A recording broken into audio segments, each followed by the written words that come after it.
Assalamualaikum warahmatullahi wabarakatuh. Selamat berjumpa kembali di materi pembelajaran saya atau pembelajaran daring kali ini. Ya kan, apa kabar semuanya? Masih sehat? Ya. Semoga kita selalu diberikan kesehatan dan bisa berjumpa lagi di sekolah untuk belajar bersama. Dan sebelum memulai pembelajaran, marilah kita berdoa agar pembelajaran ini diberikan ilmu yang bermanfaat.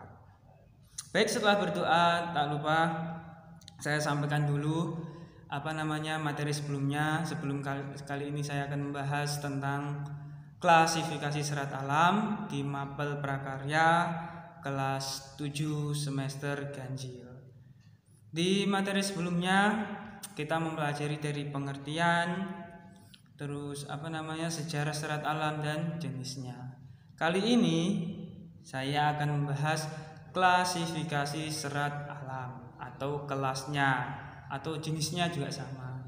Di pertemuan kemarin juga dibahaskan jenisnya ada dua, yaitu dari hewan atau dari tumbuhan, ya kan? Kali ini kita bahas klasifikasinya lebih detail lagi. Sebelumnya saya ingatkan sekali lagi untuk selalu mencatat, karena setiap dalam mencatat akan keluar di ujian PTS atau ujian PAS. Yang rajin mencatat mesti dapat nilai tinggi. Baik, daripada lama-lama langsung saja kita bahas klasifikasi serat alam. Bisa dilihat pada gambar itu ada namanya yang biasa untuk cuci-cuci zaman dulu. Kalau anak zaman sekarang itu enggak bisa lihat ya, belum pernah lihat orang cuci-cuci pakai serabut kelapa, ya kan? Ya, zaman dulu itu serabut kelapa digunakan untuk cuci-cuci ya. Mungkin sekarang serabut kelapa digunakan untuk bakar, orang sate juga bisa, ya kan? Terus di sampingnya itu ada namanya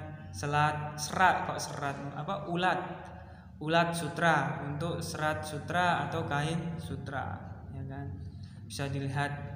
Tapi kalau kalian pernah lihat itu biasanya dijumpai di untung ulat yang ada di pohon pisang yang tertutup daun, itu biasanya keluarnya seperti itu ulatnya, atau biasa untuk mancing. Tapi ini bukan, ulat sutra ini khusus di negara Cina sana bisa membuat kain sutra. Baik, itulah contohnya. Terus sekarang kita lihat klasifikasinya.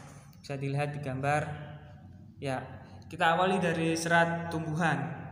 Klasifikasinya ada 4, yaitu dari biji, batang, daun, dan buah. Ya kan? Dari biji, yaitu contohnya apa saja nanti kita bahas. Bisa dimanfaatkan untuk serat juga. Dari batang, ternyata batang bisa juga untuk serat.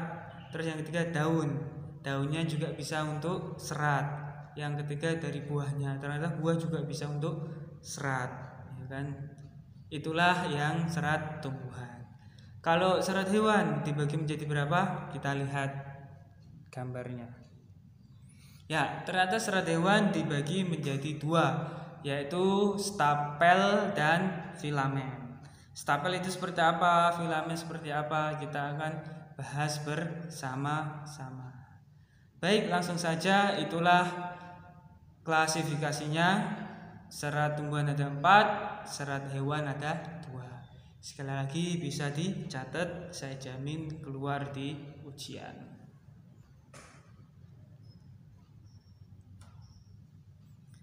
Ya, yang pertama kita bahas serat tumbuhan, yaitu serat dari biji.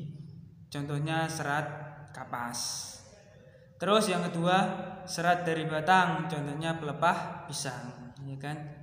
Serat dari biji, pohon kapas, contohnya bisa lihat gambarnya, ya.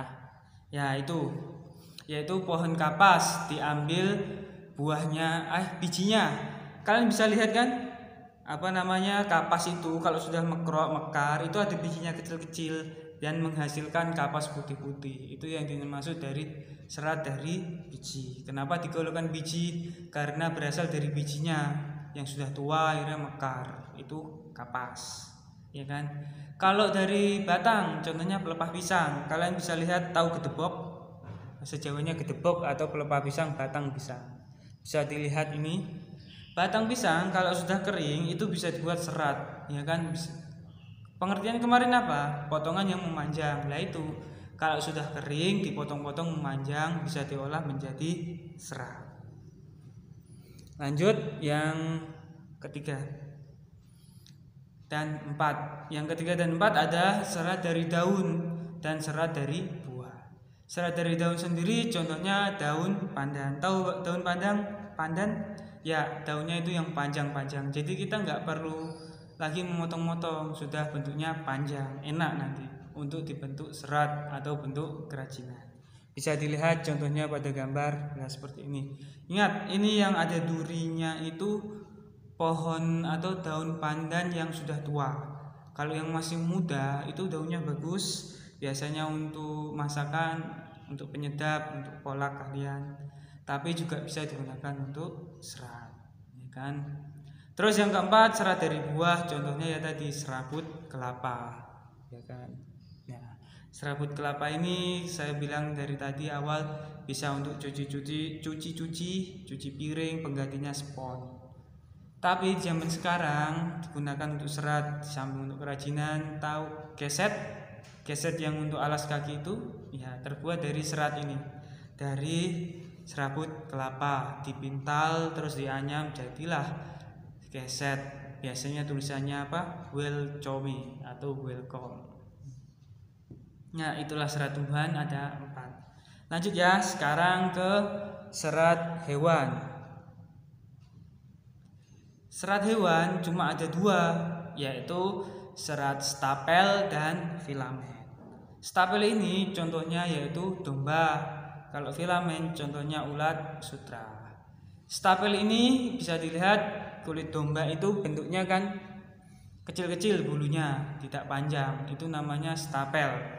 Atau bentuknya seperti rambut kecil-kecil tidak panjang, itu disebut stapel ya. Jika kalian bingung pengertian stapel apa, yaitu rambut yang tidak panjang, kecil-kecil, itu namanya stapel. Sedangkan filamen itu rambut yang panjang yang bentuknya kecil-kecil, yang apa namanya tipis. Filamen contohnya yaitu ulat sutra. Ulat sutra kalau sudah menghasilkan benang, tahu benang sutra ya kan, panjang terus tipis-tipis, itu namanya filamen. Nanti mesti muncul di soal bedanya stapel dan filamen. Sekali lagi, stapel rambutnya kecil-kecil, terus filamen panjang-panjang. Itulah serat hewan. Baik, ada yang tanyakan? Nanti kalau mau tanyakan bisa langsung ke ke saya Japri atau ke kolom komentar video ini, kan? Sekali lagi silahkan dicatat, bisa di pause terlebih dahulu. Kalau kurang dengar bisa pakai headset. Ya, lanjut ya. Oh sudah selesai ternyata, saatnya tugas.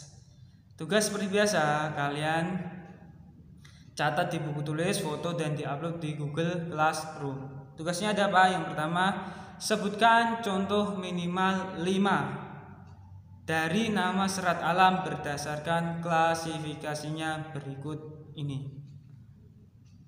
Ya, kalian buat tabel seperti ini dari klasifikasi dari serat biji, terus batang, daun, buah, stapel dan filamen. Kalian sebutkan saja contohnya 5 ke bawah, minimal 5. Artinya lebih dari 5 itu lebih bagus. Kalau enggak 5 berarti nilainya di bawah KKM. Ingat, setiap tugas saya nilai dan masuk di nilai penugasan di catatan saya. Oke. Jadi setiap tugas kalian kerjakan itu akan menambah nilai. Kalau nilai kalian kurang, itu bisa ditambah dari nilai-nilai tugas ini. Walaupun kalian pinter bahasa Indonesia, bahasa Inggris, IPA, matematika, tapi kalau prakarya nggak lulus, nilai jelek tetap nggak naik kelas. Makanya setiap tugas itu wajib dikerjakan. Ya. Sekali lagi tugasnya sebagai berikut. Sebutkan 5 saja biji, batang, daun, buah, stapel dan filamen di buku tulis, di foto, di upload di Google Classroom. Kalau bermasalah di grup WA atau Japri ke saya. Oke. Baik, saya refleksi atau ulangi lagi materi kali ini yang kita bahas, yaitu ada klasifikasi serat alam, ada dari hewan dan tumbuhan. Yang tumbuhan ada 4, biji, batang, daun, dan buah. Yang hewan ada 2, stapel dan filamen. Tugasnya menyebutkan 5 macam contohnya. Dari biji 5, batang 5, daun 5, buah 5, stapel, filamen 5. Oke. Mungkin cukup sekian pembelajaran kali ini, semoga diberikan manfaat dan barokah. Kita akan berjumpa lagi di video selanjutnya, dan saya berharap semoga kita segera bertemu lagi di sekolahan belajar bersama. Sekian, terima kasih. Assalamualaikum warahmatullahi wabarakatuh.